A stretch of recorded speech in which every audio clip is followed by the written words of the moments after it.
Samantha whispered to the stormy sea, and what happens next would change the town forever. Welcome to our YouTube channel. Before diving into this extraordinary tale, take a moment to hit the like button and subscribe. Your support helps us bring you more intriguing stories like this. And now, let's explore the origins of the tunes from the seas. Samantha stepped off the rickety bus, her boots crunching against the gravel of the desolate coastal road. The air smelled of salt and carried a faint chill that hinted at the approaching autumn.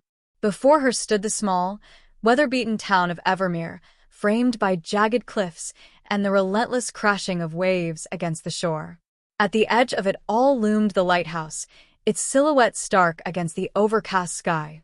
A relic of another time, its once brilliant paint peeling, and its windows clouded with age.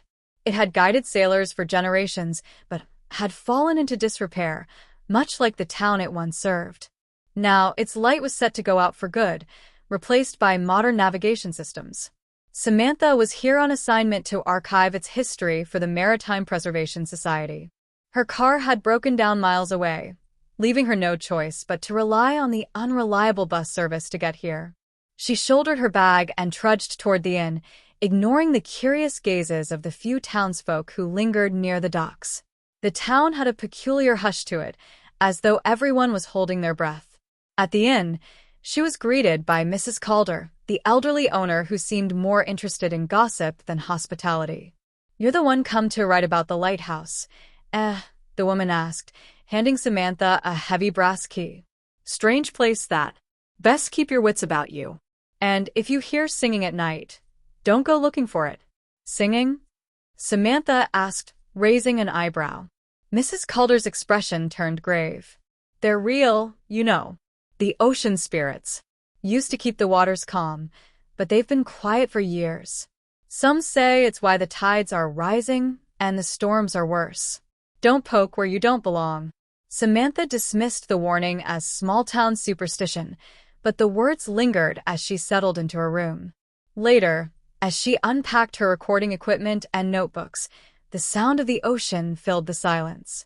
The rhythmic crash of waves was soothing, yet beneath it, she thought she heard something else, a faint, melodic hum. The next morning, she made her way to the lighthouse. Inside, the air was thick with the smell of damp stone and old oil. Dust motes danced in the beams of light streaming through cracked windows. Samantha set to work cataloging the artifacts left behind, logbooks, rusted tools, and weathered maps. It was then she found the letters, hidden in a small wooden box tucked behind a loose brick. The handwriting was elegant, the paper yellowed with age. They were addressed to someone named the Silent One. Samantha's curiosity deepened as she read the first letter, which spoke of longing, regret, and a connection that defied explanation. Elias, the writer, described hearing songs in the waves and feeling a presence he could not see but knew was there. The final line read, "Even in your silence, I feel you." Samantha's pulse quickened. These letters were more than a record. They were a window into something extraordinary. As she looked out the lighthouse window, the ocean stretched endlessly before her, its surface shimmering under the pale sunlight. For a moment, she thought she saw a shadow move beneath the waves, but when she blinked, it was gone. The letters felt like they had been waiting for Samantha, their faded ink still vibrant with the emotions of a long-gone era. She carefully unfolded each page, her breath catching as Elias's story began to unfold. His words painted a picture of a man torn between his duty as a lighthouse keeper and his fascination with the unknown. He spoke of hearing the songs of the ocean spirits, melodies that seemed to come from the depths of the sea, harmonizing with the pulse of the tides. Elias's letters described his growing connection with one particular spirit he called the Silent One. While the other spirits' songs filled the air, the Silent One communicated in whispers of waves and the hush of still waters. Elias wrote of his attempts to decipher her silence, believing it held a deeper meaning, a melody unspoken but not unheard. As Samantha read on, the letters grew more personal, revealing Elias's yearning and regret. He spoke of nights spent at the edge of the sea, watching the moonlight dance on the waves, feeling her presence, but never seeing her form.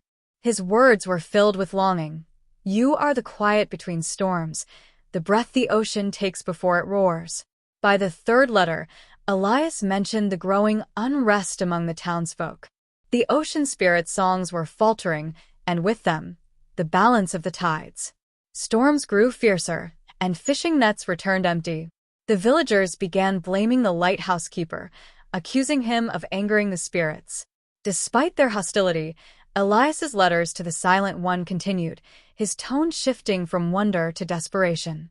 Samantha found herself drawn to one particular letter, where Elias recounted a fateful night when he played a melody on his concertina in an attempt to reach her. He described the notes carrying over the waves, blending with the distant hum of the spirit's song. For a moment, he thought he heard her voice, soft, fragile, like the first drops of rain on still water. It was the only time he ever believed she tried to answer. Alongside the letters, Samantha found a sketchbook filled with detailed drawings of the lighthouse, the surrounding cliffs, and the ocean. One page stood out, a depiction of a shadowy figure rising from the waves, its features indistinct but hauntingly graceful. Beneath the drawing, Elias had written, "The Silent One." The more Samantha learned about Elias, the more she felt a connection to his story. She spent hours at the lighthouse, combing through its dusty nooks and crannies, piecing together fragments of his life. The melody he had described seemed to linger in her mind, as though the ocean itself were humming it. She began to hum it back, unsure if it was her imagination or something more.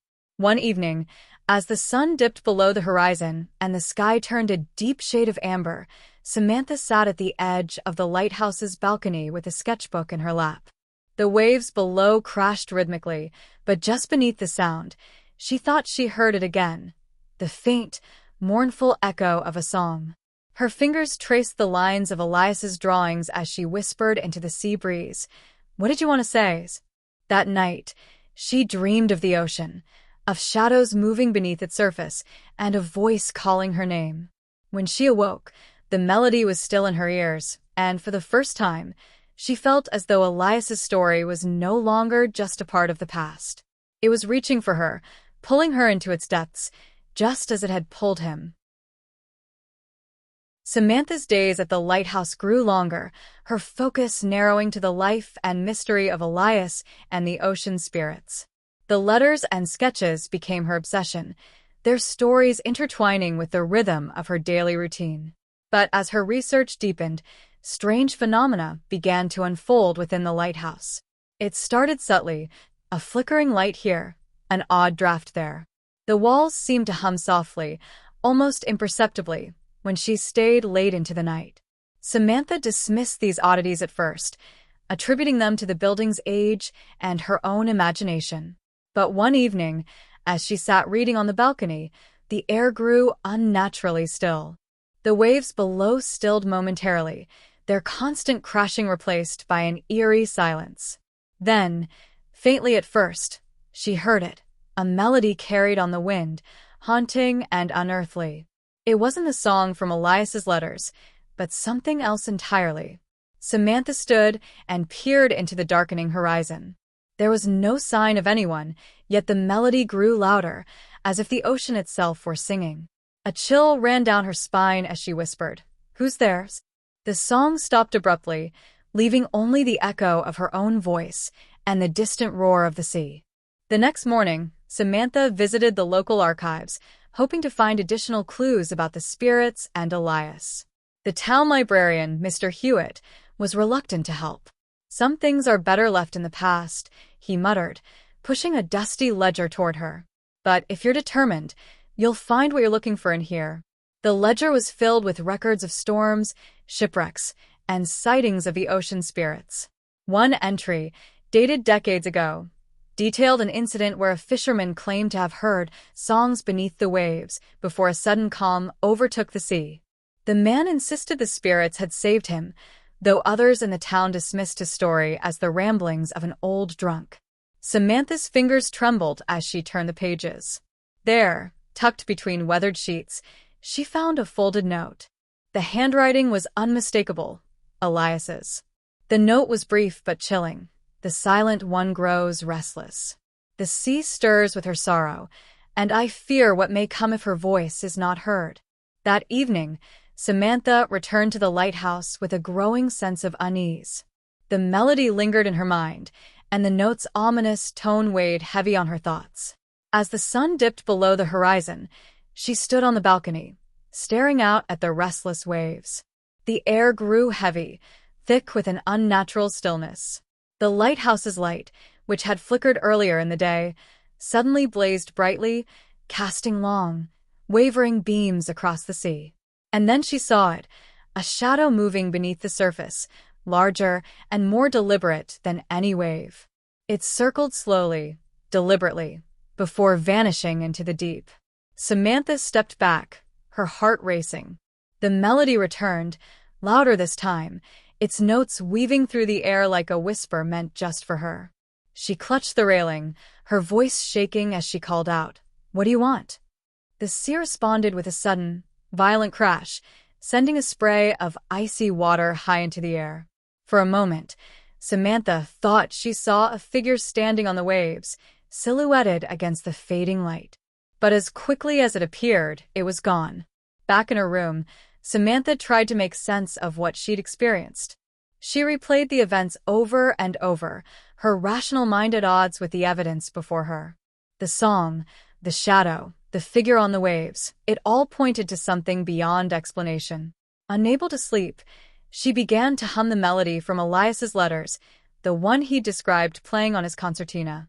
As the notes left her lips, the air in the room seemed to shift. The hum of the lighthouse's machinery grew louder, harmonizing with her voice.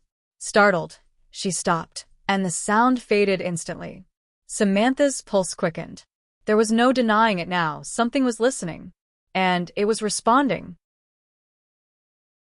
The days following the strange events at the lighthouse were heavy with anticipation. Samantha felt as though the ocean itself was watching her every move.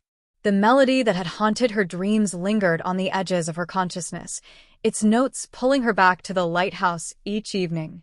She couldn't shake the feeling that she was being drawn into something far beyond her understanding. One afternoon, a storm rolled in with startling ferocity. The winds howled, rattling the windows of the lighthouse, and waves crashed violently against the rocks below. Samantha took shelter inside, clutching a journal as the storm raged around her. The light above flickered ominously, its beam barely piercing the dense sheets of rain. Despite the chaos, she felt an almost magnetic pull toward the sea. As the storm reached its peak, the melody returned, louder than ever. It was no longer distant or faint but clear and piercing, rising above the roar of the wind and waves. Against every instinct, Samantha stepped out onto the lighthouse's balcony. The cold rain lashed at her face, and the wind threatened to tear her off her feet, but she stood firm, her eyes scanning the churning water below. Then she saw it. A figure emerged from the waves, its form half-shrouded in mist and spray. It moved with an otherworldly grace, its long, flowing hair blending with the currents that swirled around it. The figure's eyes, luminous and filled with sorrow, locked onto Samantha's. The melody stopped, replaced by a deafening silence. "Are you the silent ones?" Samantha whispered, her voice barely audible over the wind. The figure tilted its head, as if considering the question. Then, with a sudden surge of water, it rose higher, revealing a form both beautiful and haunting. The Silent One's presence was overwhelming, radiating an aura of power and melancholy that seemed to weigh on Samantha's very soul. The Silent One did not speak in words. Instead, the air around Samantha filled with a series of images and emotions, like memories projected directly into her mind. She saw glimpses of Elias, standing on the very same balcony, playing his concertina as the Silent One watched from the waves. She felt the depth of their connection, a bond forged in quiet understanding and mutual longing. But she also felt the pain. The Silent One's sorrow was a living thing, vast and unrelenting. It stemmed from a choice she had made long ago, to remain silent, to hold back her song, and keep the ocean in balance. Elias's attempts to draw her out, though well-intentioned, had only deepened her grief. She had loved him, in her own way, but to give in to that love would have meant abandoning her duty. Samantha's heart ached as the Silent One's story unfolded in her mind. "He didn't understand," Samantha murmured, tears mixing with the rain on her face. "He thought he could save you." The Silent One's gaze softened, and for a moment, Samantha felt the weight of centuries lift. The spirit reached out a translucent hand, its fingers brushing the edge of the balcony. Samantha felt a surge of warmth, like sunlight breaking through storm clouds. In that instant, she understood the depth of the Silent One's sacrifice. Her silence had kept the ocean's chaos at bay, but it had come at the cost of her connection to the world above. The storm began to subside, the wind easing and the waves calming. The Silent One lingered for a moment longer, her form shimmering like the surface of the water at dawn.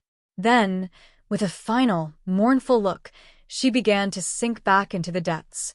Samantha reached out instinctively, her voice trembling as she called, "Wait.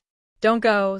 The Silent One paused, her luminous eyes meeting Samantha's once more. For the first time, Samantha heard a voice, soft, ethereal, and filled with an ancient sadness. "I cannot stay. My silence is my duty. Without it, the sea will rise." "But the sea is already rising," Samantha argued, desperation creeping into her voice. "Your silence isn't enough anymore. Let me help you. Let me try to understand." The Silent One seemed to waver, her form flickering like a reflection on water. "You would risk the balance?" Samantha's resolve hardened. "I don't believe the balance is all on you. There has to be another way." The spirit regarded her for a long moment, the ocean holding its breath. Finally, she nodded. "If you wish to help, then listen. The melody is the key. But to restore it, you must first understand its meaning." With those words, the Silent One sank beneath the waves, her presence fading like a dream upon waking. The storm had passed, leaving Samantha alone on the balcony, the melody still echoing faintly in her mind. She knew now that her journey was far from over. The Silent One had entrusted her with a task that could change everything, for the ocean, for the town, and perhaps even for herself. Samantha returned to the lighthouse, with the Silent One's words echoing in her mind. The task before her was monumental, but she was determined. She spent her days poring over Elias's letters, replaying the melody in her mind, and exploring every corner of the lighthouse for clues. The Silent One had entrusted her with something precious, and Samantha wouldn't let her down. One evening, while organizing Elias's belongings, Samantha found a hidden compartment beneath the lighthouse's main console. Inside was a weathered journal, its leather cover embossed with the image of waves. The journal's entries detailed Elias's attempts to understand the ocean spirit songs, his theories about their connection to the tides, and his own experiments with music. One passage stood out. "The spirit's melodies are not just sounds, they are expressions of the sea's soul. Each note resonates with the currents, the waves, and the life within. The Silent One's silence is not emptiness, it is restraint. If her voice could be freed without chaos, the ocean's harmony might yet be restored." Elias's words filled Samantha with both hope and apprehension. To unlock the melody's meaning, she realized, she would need to approach it not just as a song but as a dialogue between the ocean and its guardian. As she studied, Samantha began to notice patterns in the letters and journal entries. Certain phrases seemed to correspond to the rhythms of the tides or the cries of seabirds. She started recording these patterns, humming the notes softly to herself. Over time, she pieced together fragments of a larger composition, one that felt both ancient and alive. But the more she delved into the melody, the more the lighthouse seemed to react. The air grew charged with energy, and strange phenomena became more frequent. Lights flickered in time with her humming, and the walls seemed to pulse faintly, as though the structure itself were responding to the song. Samantha felt a growing sense of connection to the lighthouse, as if it were guiding her. One night, as she stood on the balcony with Elias's concertina in her hands, she decided to try playing the melody. Her fingers trembled as she pressed the first note, the sound ringing out clear and pure over the waves. As she played, the melody seemed to take on a life of its own, weaving through the air like a ribbon of light. The ocean below responded, its waves rising and falling in harmony with the music. Then, from the depths, the Silent One emerged. The spirit's form was more defined now, her presence radiating both power and fragility. She hovered just above the water's surface, her luminous eyes fixed on Samantha. The song faltered as Samantha's hands froze, overwhelmed by the Silent One's beauty and sorrow. "Do not stop," the Silent One said, her voice resonating like the chime of distant bells. "You are close, but the melody is incomplete." Samantha swallowed hard and nodded, resuming the song. As the notes flowed, the Silent One began to sing. Her voice was unlike anything Samantha had ever heard, a haunting blend of harmony and dissonance, as though the ocean itself were speaking through her. The lighthouse seemed to come alive, its light shining brighter and its walls vibrating with the song's energy. But the song was not yet whole. The Silent One's voice faltered, and the ocean grew restless. Samantha realized that something was missing. She stopped playing and turned to the spirit. "I don't understand. What's wrong?" The Silent One's expression was pained. "The melody requires more than sound. It needs intention. It must carry the will to heal." Samantha closed her eyes, letting the spirit's words sink in. The melody was not just a sequence of notes. It was an expression of the bond between the lighthouse, the ocean, and those who cared for them. She thought of Elias, his love for the Silent One, and his unwavering dedication to the sea. She thought of the Silent One's sacrifice, her silence a shield against chaos. And she thought of the town, its survival tied to the ocean's balance. When Samantha began to play again, it was with a new understanding. She poured her emotions into the melody, her longing for connection, her respect for the Silent One, and her hope for harmony. The notes resonated deeply, their vibrations carrying across the water like a beacon. The Silent One's voice joined hers, stronger now, and the ocean's turbulence began to subside. Together, they wove a song that was both ancient and new, a melody that spoke of balance, sacrifice, and renewal. The lighthouse's light shone brighter than ever, casting its beam far across the sea. As the final note faded, the Silent One turned to Samantha, her eyes shimmering with gratitude. "You have done what Elias could not. You have understood." Samantha felt tears streaming down her face, but they were tears of relief and joy. The Silent One began to fade, her form dissolving into the waves. But her voice lingered, a whisper in the wind. "The balance is restored, but the song must never be forgotten." Samantha stood on the balcony long after the Silent One had disappeared, the melody still echoing in her heart. She knew her journey was not over. The song had been restored, but its legacy would now rest in her hands. The days after the Silent One's departure were filled with a serene, almost otherworldly calm. The ocean, once unpredictable and tempestuous, now lapped gently against the rocks below the lighthouse. The townsfolk began to notice the change, their wary glances at the horizon replaced with cautious hope. Samantha's heart swelled with pride, but she also felt the weight of responsibility settle on her shoulders.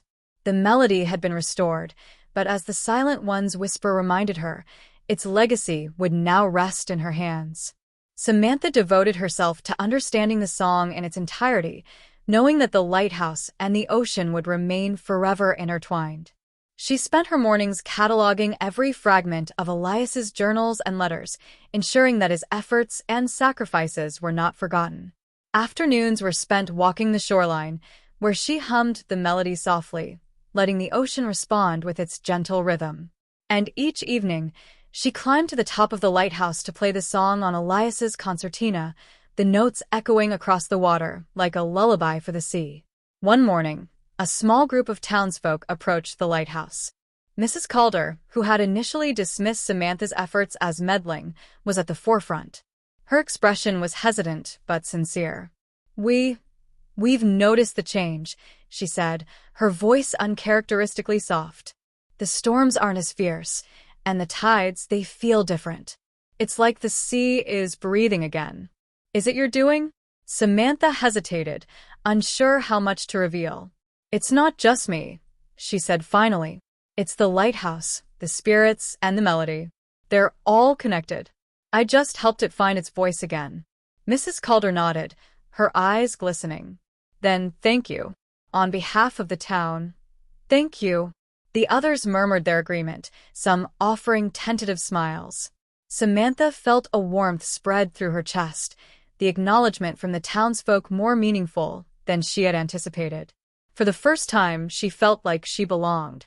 As the weeks passed, Samantha noticed subtle changes in herself. The melody that had once haunted her dreams now felt like a part of her, a second heartbeat that guided her actions. The lighthouse, too, seemed transformed. Its once flickering light was steady and strong, and its walls no longer felt cold and lifeless.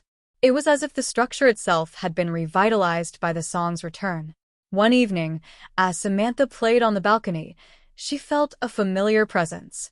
Looking out over the water, she saw a faint shimmer just below the surface. It was the Silent One. Though her form was indistinct, her luminous eyes were unmistakable. Samantha stopped playing and stepped closer to the edge. "You came back," she whispered. The Silent One's voice was soft, carried on the wind. "I cannot stay, but I will always be near.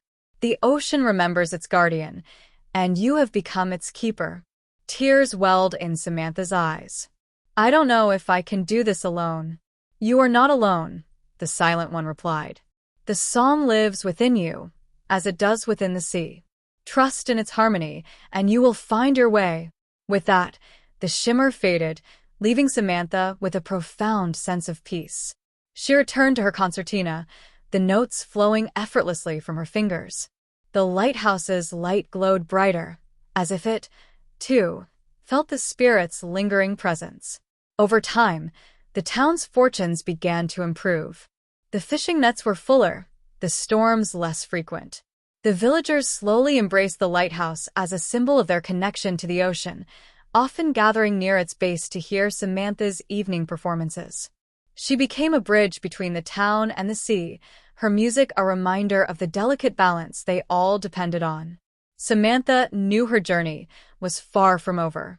The song would need to be remembered and passed down, its meaning preserved for future generations. She began writing her own journal, chronicling her experiences and the lessons she had learned. One evening, as she gazed out at the tranquil horizon, she made a promise to herself and to the Silent One. The song would never be forgotten. And so, Samantha stayed, not just as the keeper of the lighthouse, but as the guardian of its melody. The ocean's harmony became her life's work, its song a testament to the power of connection, sacrifice, and hope. As the years went by, the lighthouse's light continued to shine, a beacon for all who sought its wisdom and a reminder that even in silence, there is a melody waiting to be heard. Thank you for diving into our incredible stories. If you enjoyed the journey, don't forget to hit that like button and subscribe for more adventures.